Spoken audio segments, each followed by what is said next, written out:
In the skies above Arcadia Planitia in the year 2050, a Starship MLS Mars lander named Eagle begins its landing burn. It carries 5 crew members to the surface, and they become the first people to land on the surface of Mars. In orbit, the Argo 2 space station holds another 5 crew, conducting research and assisting the ground crew in the case of an emergency. The first crewed Mars landing mission is a resounding success. If you're new to this channel, this is part of a world-building project I'm creating, attempting to make a somewhat realistic alternate future of humanity, including the future of both life on Earth and space colonization. The events I describe in this video are talked about in more detail in the Colonization of Mars Part 1, which will be linked in the pinned comment of this video. The crewed Mars program of the United States originally faced a lot of setbacks. They were focused on the Moon, building up Artemis Base on the lunar South Pole. This was extremely important, as Artemis Base proved colonizing other worlds was possible, and set the stage for further exploration of the Moon and eventually Mars. Meanwhile, SpaceX steamed ahead with the Starship program, using the Starship launch system to both aid in getting crew to the Moon and the construction of Artemis Base, as well as building several space stations in low Earth orbit.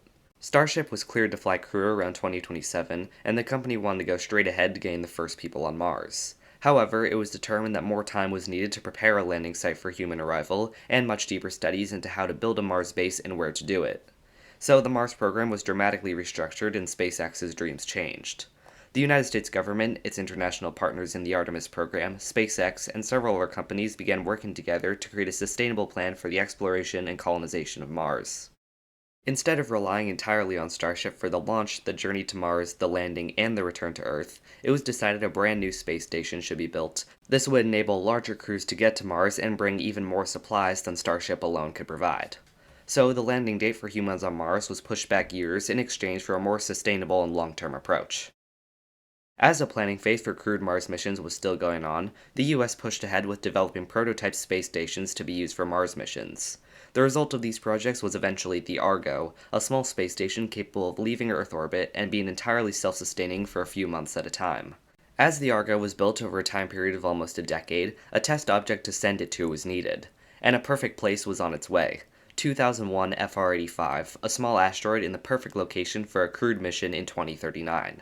The schedule was tough to meet, but due to companies developing a large portion of the station and NASA's budget being increased due to competition with China, it was made. In 2039, the Argo, with a small crew of astronauts, set off for 2001 FR-85, which was named Plunk Day. They became the first people in history to visit an asteroid, and provide an extremely important proof of concept, that space stations can be self-sustaining while millions of miles away from Earth. After the Argo crew returned home, progress immediately began on the next-generation crewed spaceship, capable of taking humans much further than the near-Earth asteroids, the Argo 2. A year after the Argo returned home, SpaceX began testing and modifying their Starship HLS rockets for use on Mars. They began building a Starship Mars Landing System, or Starship MLS. Meanwhile, construction began on the Argo 2. While the space station was constructed, SpaceX began preparing for human arrival at Mars itself. In 2042, the first prototype Starship MLS reaches Mars. It's named Endeavour and does not land. It was simply proving getting Starship to Mars was possible, and was left in Martian orbit.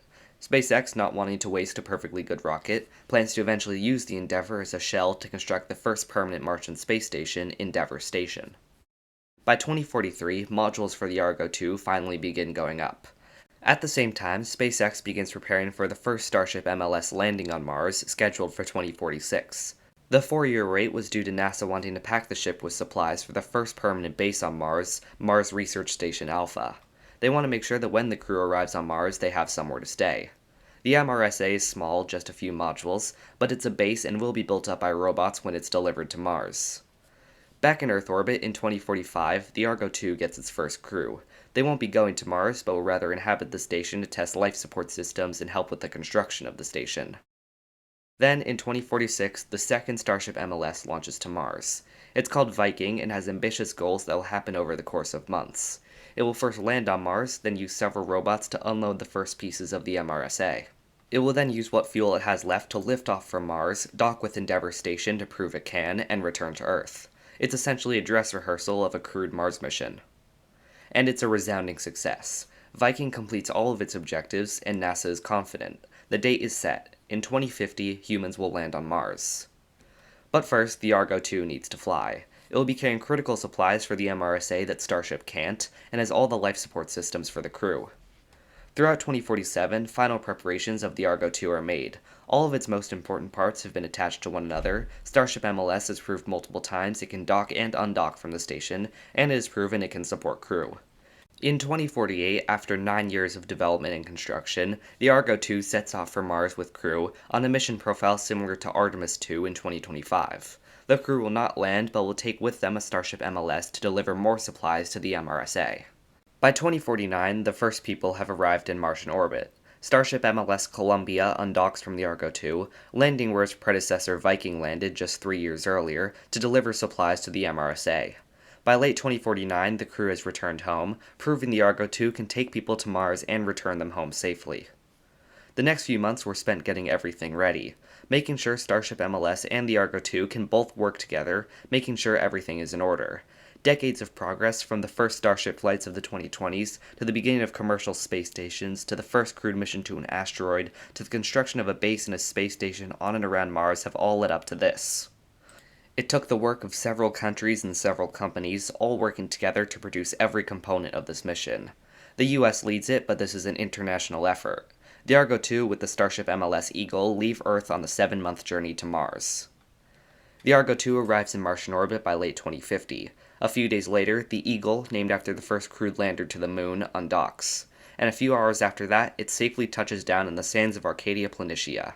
5 astronauts from several countries become the first people to step foot on another planet. They make the journey to Mars Research Station Alpha, where they will live for the next few months. The remaining 5 crew stay on board the Argo 2, conducting their own experiments, including communication with Endeavour Station, which is yet to receive a crew of its own. The Argo 2 also comes equipped with several satellites and probes, which are used to study Mars and its moons, Phobos and Deimos. Starlink equivalents are also deployed to maintain constant communication with the Argo 2 and the MRSA. On Mars, the crew at the MRSA also does several important experiments. They study the effects of Martian gravity and the radiation load on the human body, and explore several miles of Arcadia Planitia with crewed and robotic rovers, looking for good places to mine ice for water. By 2052, it's time to return home. The crew lifts off from Mars using the Eagle and returns to the Argo 2, which then leaves Martian orbit bound for Earth. The crew return home safely, where they're hailed as international heroes just like Neil Armstrong and Buzz Aldrin before them. The Mars landings have inspired an entire new generation, and far surpassed the original moon landing in the amount of people who watched it. For the second time, humanity's future in space seems inevitable. We have walked on another planet. By the 2050s, we're still very far off from building cities on Mars. It's a far cry from SpaceX's original plan of thousands of people on Mars by this time. But progress is being made. A Martian base and space station now exist, with a ship to get crew to and from the Red Planet. Immediately after the Argo 2's return, plans for additional crewed missions to Mars were made, most of them using technology developed by colonizing the Moon.